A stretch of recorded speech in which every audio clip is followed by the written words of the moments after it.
back to my channel. If you are new here, my name is April of April Newly Me, a housewife in and from California. If you are one of my subbies, hey YouTube besties. So I am back today with kind of part 2 since we're all stuck in the house, and I know some states outside is open, but for the most part, if you're like me, you still kind of gonna keep it low-key and stay in the house, which means TV, and for me that means streaming services. I did a video that was uploaded last week about my favorite Netflix flicks, and this week I wanted to talk to y'all about what I watch on Hulu. Now, I am a Hulu girl. If I had to pick between Netflix and Hulu was definitely win, based simply on the fact that they have, I would say, more of the original shows that I grew up on that I love. I'm not with the reboots. All of the reboots that I've seen are trash. I need the writers and producers to stop being lazy and actually make new content.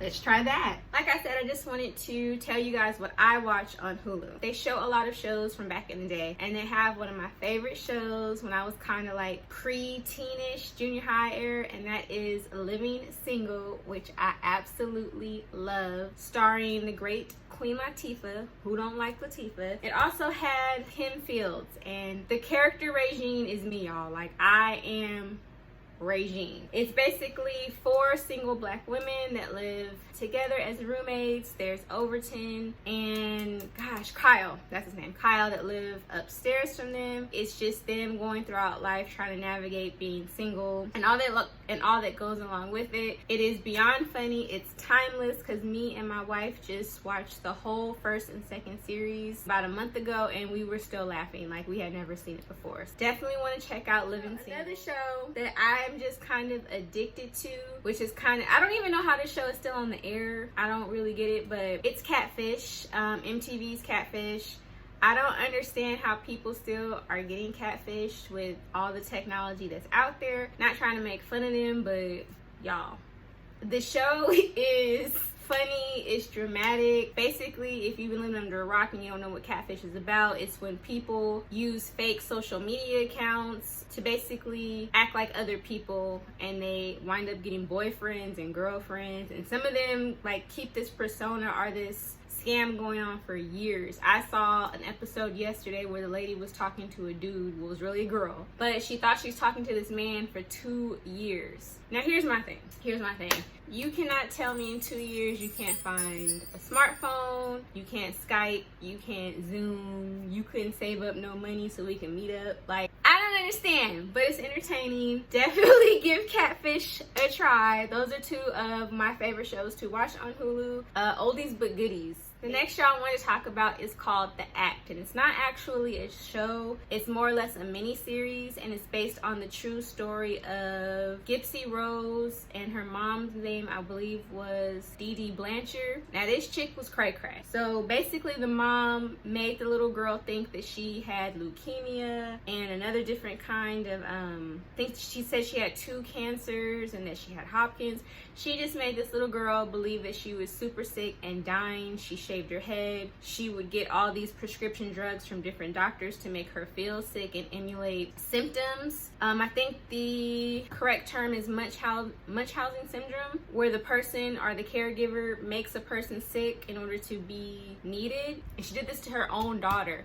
It was so bad, the little girl didn't really know how old she was. The woman was making her think she was a teenager, and come to find out the girl was in her 20s. Y'all, whole lot of drama. This lady was scamming Make-A-Wish Foundation. She was getting donations from people that heard about the girl's story, and it was on the internet, so they would send her money, and she had been doing this for years. She came up with a fake story saying that all her medical records, our little girl's medical records, got washed away in Katrina because they're from Louisiana, where my people's from, making us look all cray-cray. When the young girl starts to, become a woman, she wants a boyfriend. Somehow she gets a hold of a laptop, gets on a computer, meets a boy. They start, interacting. The mom doesn't like it. The little girl used to fake being in a wheelchair, but she could actually walk, but the mom was like, don't tell anyone, you shouldn't be walking, just stay in the wheelchair. Girl was crazy. She ends up telling the boy this, and the boy comes out to where the little girl is. They end up having sex. Ultimately, they end up killing the mom because she's so controlling and crazy. Then it all comes out how old she is and that she's really not sick. I personally feel very sorry for this young woman. Even though she had a hand in killing her mom, which is not right, she really got her childhood like stolen away from her. Like I said, it's a true story. The little girl's still in jail. Well, she's not a little girl, I keep calling her that. The young woman is still in jail. It's just a very interesting, sad story. I think there are 4 or 5 episodes. Like I said, it's just a mini-series. It's not really a show. But it's called The Act, and y'all need to definitely check that out. So the next show is one of my all-time favorite shows. It is Law and Order, and I'm talking about the SUV. Criminal Intent is garbage. Everyone else is garbage as far as Law and Order, if you ask me. There are 5,100 seasons of Law and Order, so you could literally watch this 24 hours a day nonstop, and we still wouldn't be done 10 years from now. That's how many daggone episodes that they have. The Sex Victims Unit, I believe that's what SUV stands for. It is kind of gruesome in the sense that there are a lot of like child related crimes and things like that. The shows that I like the most are the ones that are kind of based on true stories. They always remix it, so I guess they can't get sued, but when you watch certain ones, you know who they're talking about or what scenario they're talking about that happened in real life. So it's just an entertaining show. It's one of those ones where like I'll be getting ready to go somewhere and it'll come on and I'll be like, well, let me just watch one episode. 3 episodes later, I'm like, let me go ahead and get up.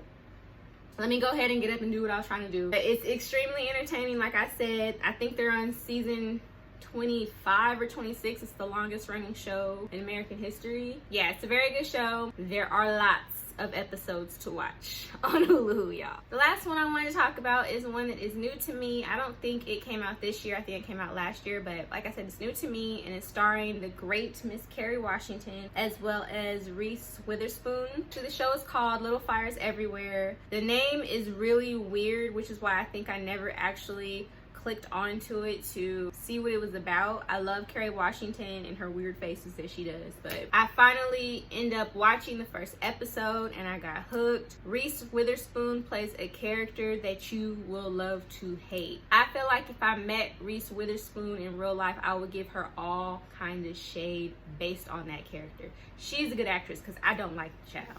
I do not like her. Basically, without giving away what the show is about, Kerry Washington and her daughter are kind of nomads. They travel around, and when I say travel around, I mean they're driving around from town to town in a car. They don't have a lot of money, and they end up going to this very picturesque Stepford Wives kind of place. They meet Reese Witherspoon. She gives them, well, not gives them, but she rents out an apartment to them, and they kind of intertwine. The whole series is set, I believe, back in the early 90s, and it really touches on racism, stereotypes, sexuality. There's so much that goes on in this season. It's really crazy, and I just found out a couple of days ago that there's not going to be a season 2.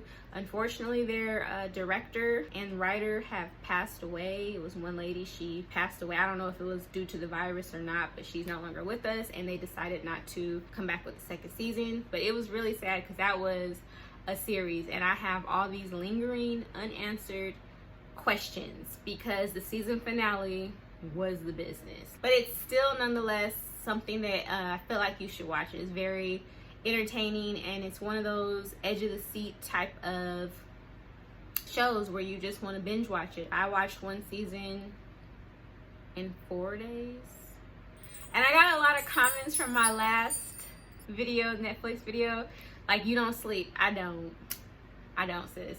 It's so much going on, and I don't know if you guys have been rocking me for a long time. We were in California, then moved to Colorado, then things didn't work out there, so now we're back in California. I feel like I have been living out of a box and suitcase for the last year, so I am always doing something around my house. I do not get a lot of good sleep. Hopefully when everything is here and the world opens up, I will get some daggone sleep. But until then, I got my Netflix and my Hulu. If you guys like content like this, as well as shop with me's, cook with me's, hauls, go ahead and hit that subscription button and become one of my YouTube besties. Until next time, guys.